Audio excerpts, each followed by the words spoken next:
Do you want a trip to the Caribbean? If so, Mommy and I are going, and you're staying behind, got it? If not, we're getting a divorce. Andrew used the threat of divorce to take the Caribbean trip from me. His mom looked at me with a smug expression, clearly enjoying the moment. I couldn't just let this go. I was planning my revenge on this mother-son duo.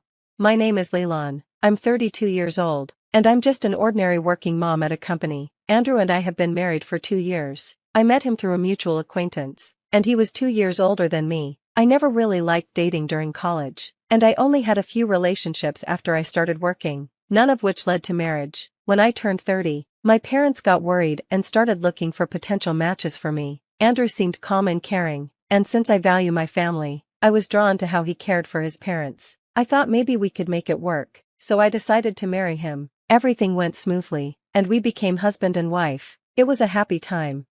About 6 months into our marriage, I got a lot of calls from Andrew. I quickly called him back, and with a tired voice, he told me, "Please stay calm. Something happened to my dad. He collapsed at home and was taken to the hospital." I couldn't believe it. I never expected to hear about my father-in-law's death so suddenly. He was so healthy. Everyone was shocked. Afterward, Andrew became very focused on caring for his mother. He would visit her every day, sometimes having dinner or going shopping with her. Once, he even took special leave to go on a trip with her.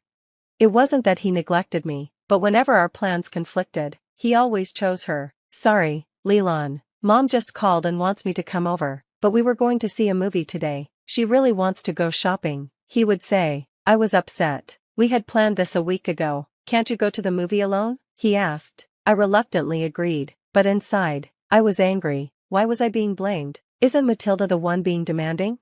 Even though Andrew was always putting his mom first, I thought maybe this was just how marriage was. My way of coping was solving crossword puzzles. They were a good distraction, and sometimes I even won gift cards or food prizes when Andrew would ditch me for his mom.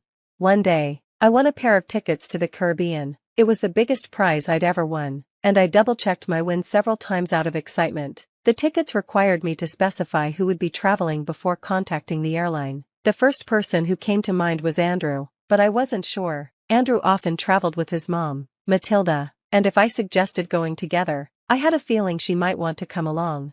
After thinking it over, I decided to give the trip to my parents. On my way home, I stopped by their house to tell them the good news. "Mom, guess what? I won tickets to the Caribbean." "Oh my, that's amazing. You're going with Andrew, right? Have fun," she said. "Not exactly. I thought I'd give the tickets to you and Dad." "Are you sure?" she asked. "Absolutely. Andrew travels enough. I want you two to enjoy it," I replied. "Thank you, Leland. We'll definitely take you up on that." Mom grinned with excitement, but Dad didn't seem as excited. He looked troubled. "Well, I've got work. Can't you take some time off?" he asked. "This time of year is really busy for our company. It's not a great time for me to be away," he said. "Oh, that's too bad," I replied. Then Dad suggested, "Why not go with Olivia? It was originally your prize, right? Go enjoy some quality time with her." Mom chimed in, "That sounds wonderful." I felt thrilled and excited about the idea. The next day, I applied for time off from work, and it was quickly approved. I contacted the airline to let them know that my parents would be using the tickets instead. On my way home from work, I stopped by a bookstore and bought a guidebook for the Caribbean. It had been a long time since Mom and I went on a trip together, and I was honestly really happy about it. But when I got home, something unexpected was waiting for me. When I got home, I noticed the lights were on, so I naturally thought Andrew was home, but instead of his shoes by the door, there were a familiar pair of women's shoes. As I wondered what was going on, the living room door opened, and there stood Matilda. "Lillian, what time do you think it is?" she said. "Oh, Matilda, I didn't realize you were here," I replied. "It's not just about being here, it's about coming home this late. What have you been doing? Andrew will be back any minute now," she scolded. "I'm sorry, I'll get dinner ready right away," I said. "It's not just that," she snapped. "Making the bed is basic common sense for a daughter-in-law. Do you even take your role seriously?" "I'm sorry things have gotten this way," I said, trying to calm the situation. "You should be more dedicated to your home since you're still working." Matilda huffed and walked back to the living room. Since she lived nearby and Andrew had given her a key, she often showed up without notice. She clearly had outdated beliefs about what a daughter-in-law's role should be, and she didn't approve of me working full-time. She would constantly criticize me, making it hard to get along with her. As I started putting my things down and preparing dinner, Matilda suddenly shrieked, "Wait, what's this? Leland, are you planning to go to the Caribbean?" She had gone through my bag and found the new guidebook I had bought. "Matilda, why are you going through my things?" I asked, frustrated.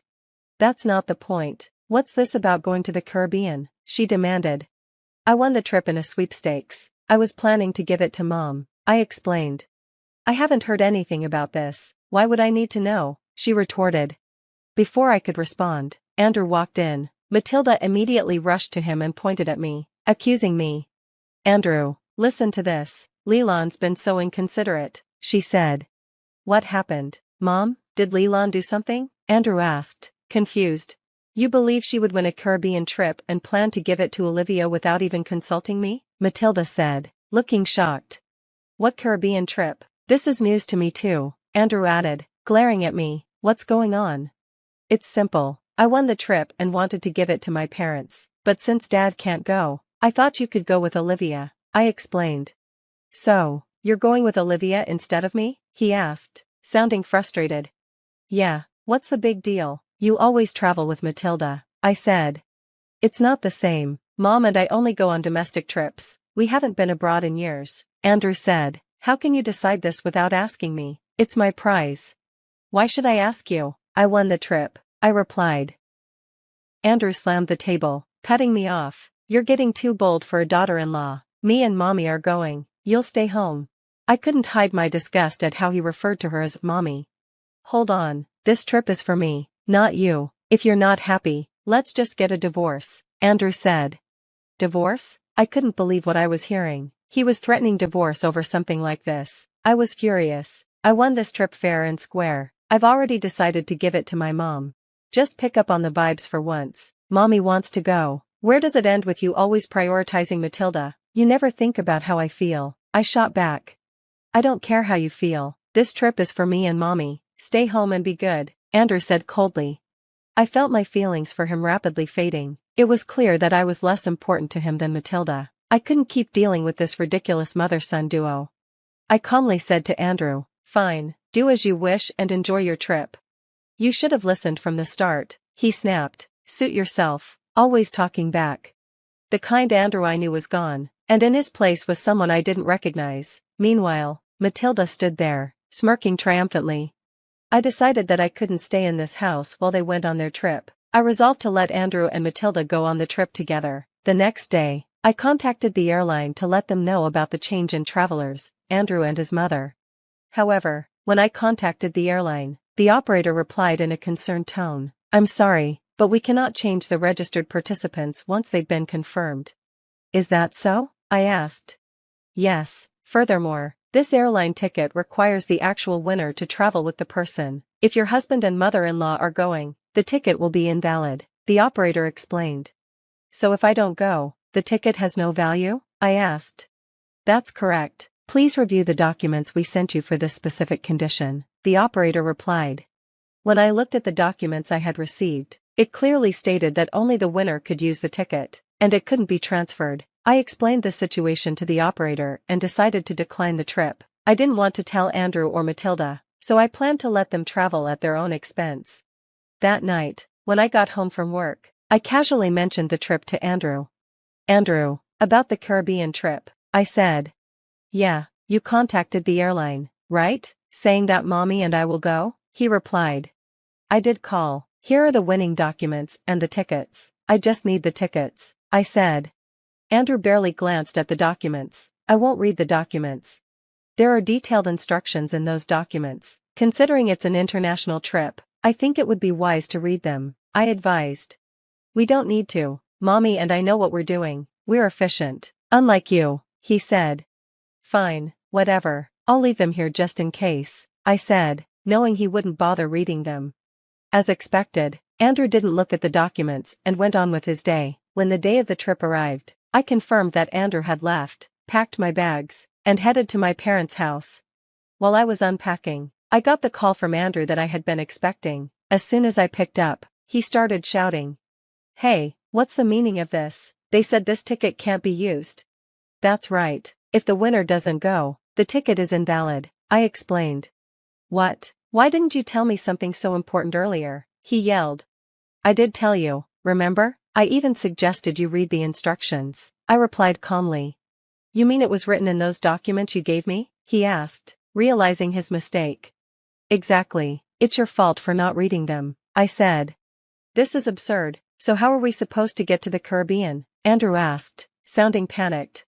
The operator did mention that if the winner doesn't go, you'd have to pay the full price for the tickets, I said. Clearly not expecting this, Andrew sounded even more stressed. I could hear Matilda's voice in the background, both of them in distress. Andrew, what did Lillian say? Matilda asked. Mommy, if Lillian doesn't have to pay for the trip, Andrew muttered. Andrew kept calling me after I hung up, but I didn't want to deal with it. A few minutes later, he called again. Hello, what is it now? I'm busy, I said coldly. It's not what you think. I tried to buy the tickets, but the credit card isn't working, he said. I don't know anything about your card, I replied. It's not mine, it's your card, he said. Wait, are you saying you used my card without my permission? I asked, shocked. You need to fix it now, he demanded. When I checked my wallet this morning, I realized my card was missing. I had a feeling it was him, so I immediately froze the card. I knew he'd taken it. You stole it, didn't you? I said, furious. I was planning to shop with that card abroad. You always mess things up, you jerk. He showed no remorse. He didn't care about the trip or stealing my card. All he cared about was himself. Are you kidding me? He shouted. I was going to use it for shopping. I couldn't take it anymore. Who are you calling a jerk? After mocking others all the time, you should just go to hell, I snapped. You're so obsessed with your mommy. If you love her so much, why don't you two just stay together? He was furious. What are you talking about? Who do you think you're talking to? Stop disrespecting me like that. Honestly, it's creepy how you always call for mommy. You're just a mama's boy, I said. There's no value in us being married. Calm down, he said, but I wasn't having it. If you keep this up, we'll divorce. Fine by me. I was thinking the same thing. I've left the house, and I don't plan on coming back. Enjoy your trip with your beloved mommy. Hope you both drown in the Caribbean, I shouted before hanging up. Damn mama's boy. In a rage, I blocked both Andrew and his mother. Afterward, I went to a law firm that my father recommended and started the divorce process. While checking our savings for the asset division, I found that our joint account had been emptied. There were several withdrawals, all lining up with the time when Andrew went on his trip with his mother. It was clear he had used our savings for the trip. On top of that, he'd used my credit card without permission. I demanded compensation for what he had done. He ended up in debt and got chased by creditors. Meanwhile, his relationship with his mother began to sour. They argued every time they saw each other. It was ironic, considering how close they used to be. As for me, I decided to stay with my parents for a while. I wanted to make up for the time I had spent worrying them. I decided to live with them and take care of them. Honestly, I was done with marriage. What truly mattered to me now was a caring family. The whole divorce experience made me realize that.